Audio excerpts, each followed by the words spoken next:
tell you some little quick story. It's a little sidetrack, but it's a good analogy. It's a good thing.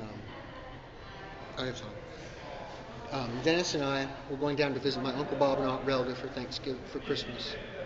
No, Thanksgiving, sorry. And we were doing this in Dothan, Alabama, deep, dark Alabama, where I had not been. And we were driving in we drove down. So we had our 2 French bulldogs with us. And we were in our Volvo, which was, I think it was called Winter Green, which, was designed by some bisexual Scandinavian. The whole color was designed by some bisexual Scandinavian woman. Very, very chic haircut. I mean, you can look at the color and you can know that. Mm-hmm. Just like there's a hotel in Brisbane, Australia, that I am sure had to be designed by some Korean architect, who was raised in Scotland by, his adoptive parents, and has had his whole life incredibly cool haircuts, so takes them for granted, and has a Scottish accent, and is Korean, and loves to see how surprised that makes people. Do you know? Because people will say things like, "Oh, I didn't know," and then they'll shut up. You can walk in the door of this place and you just get that from it, because it's so the future cool, tomorrow, 8 hours ahead, in every way.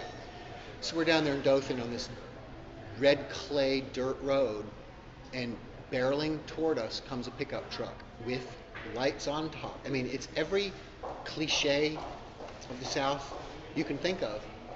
And there's dust behind the wheels as it comes toward us. And then I began to see, yeah, of course it does. Of course there's a guy behind the wheel with a hat. Yeah, on closer inspection, it is a camouflage hat. So I said, well, this is it. This redneck's going to pull us, drive us off the road, shoot fags, and kill our dogs, and take our money. Because we're in just the redneckiest part of the South.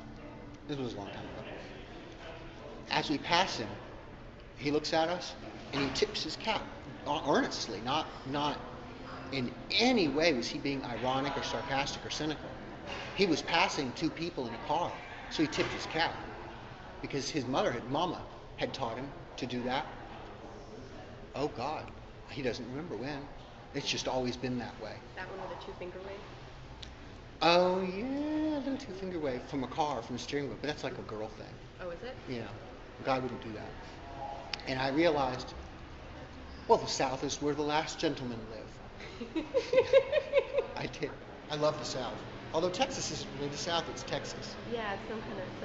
But I like Texas because it made Beyonce. And I love Beyonce. I love her. God, I love that girl. So I love Texas. And Dixie Chicks, I love Dixie Chicks. Aren't they? They're from here, right? Mm-hmm. At least one of them. One of them, Natalie, right? Yeah. I love her. And I love also that there's a little something crazy in Texas. I mean, it's a little bit fucking crazy. I was upstairs in the bathroom here, washing my hands, and I looked down, and I don't know that if you were not a previous visitor to this fine state, that you would even notice that was how subtle the design was.